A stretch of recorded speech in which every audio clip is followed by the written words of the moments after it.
You've been lied to about learning your entire life. And the worst part? The people who lied to you didn't even know they were doing it. Teachers, parents, even that productivity guru you follow on Instagram. They're all repeating the same myth that's probably costing you thousands of hours of wasted effort. Right now, there's a 12-year-old kid in Singapore who can learn in 1 hour what takes you an entire week. A medical student in Brazil is memorizing complex procedures twice as fast as her classmates. And it's not because they're smarter than you. It's because they stumbled onto something that completely breaks the traditional model of how we're taught to learn. Stay with me, because what I'm about to show you will make you question everything you thought you knew about getting better at anything. Here's where it gets interesting. In 2011, a cognitive scientist named Jeffrey Carpike ran an experiment at Purdue University that absolutely shattered conventional wisdom. He took students and split them into groups. One group studied material repeatedly, reading it over and over, exactly what most of us do. The other group did something that seemed completely backwards. They spent less time studying and more time trying to recall what they'd learned, even when they weren't sure they remembered it correctly. The results? The group that struggled to remember information retained 50% more after 1 week. Not 5%, not 10%, 50%. But here's what nobody talks about. The students in the study hated the effective method. They felt like they were learning less. They reported feeling frustrated and uncertain. Meanwhile, the students who just reread everything felt confident and prepared, and they bombed the actual test.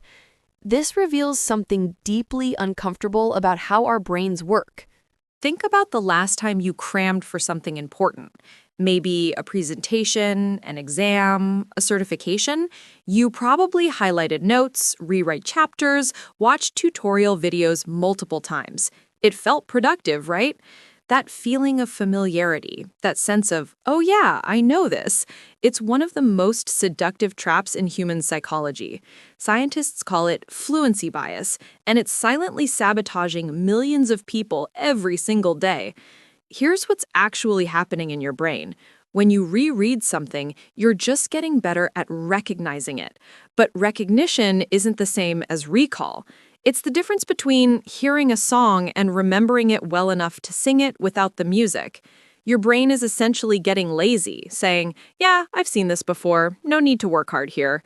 But when you force yourself to retrieve information, to pull it out of your memory when it's difficult, when you're not sure you can do it, that struggle is literally rewiring your neural pathways. The effort creates stronger connections. The frustration you feel, that's the sensation of actual learning happening. So what does this mean for you practically? Everything you've been doing needs to flip. Close the textbook sooner. Stop rewatching that tutorial.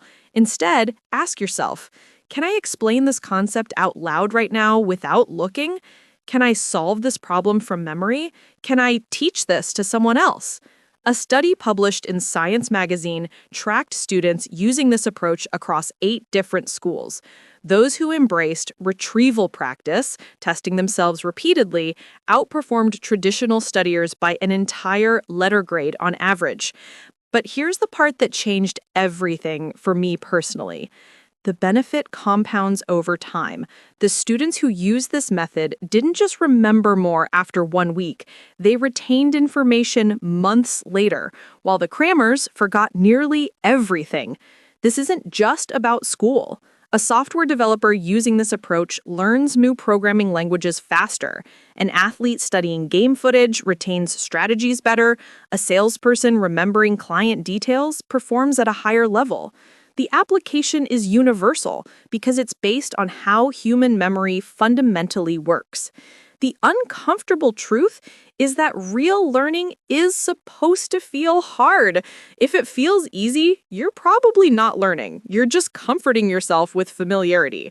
And now that you know this, you can't unknow it. The question is, what are you going to do differently tomorrow?